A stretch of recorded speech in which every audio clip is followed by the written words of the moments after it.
Hey guys! Alam nyo ba na ang Shopee na ginagamit natin ngayon ay nagsimula lang sa maliit na opisina sa Singapore?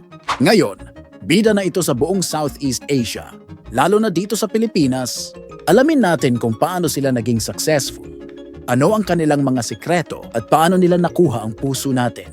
Itinatag ni Forrest Li ang Shopee noong 2009 bilang bahagi ng C Group. Pumasok sila sa Pilipinas noong 2015. Noong panahong bago pa lang sumikat ang online shopping dito.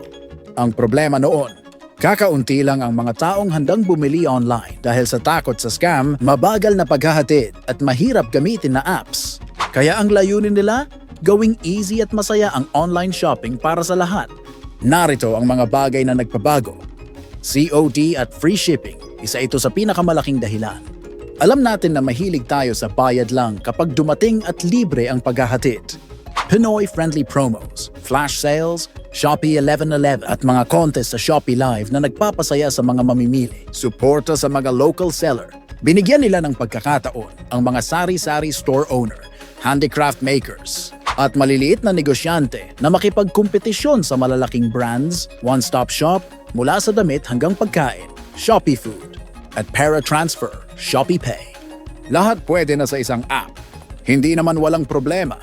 Marami ng ibang e-commerce noon, pero sa pamamagitan ng mas mura at mas masayang deals, nakuha nila ang pansin. Nagpartner sila sa mga courier tulad ng J&T at LBC at binigyan ng free shipping para maabot kahit sa malalayong lugar. Nag-alok sila ng COD at secure na payment methods para mawala ang takot ng mga tao.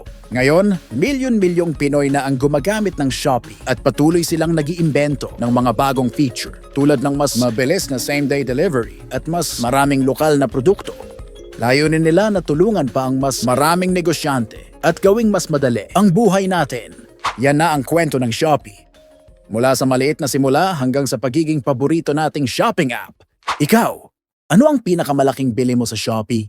Sabihin mo sa comments, like, subscribe, at hit the bell para hindi mawawalan ng update sa susunod nating business case study. Salamat po!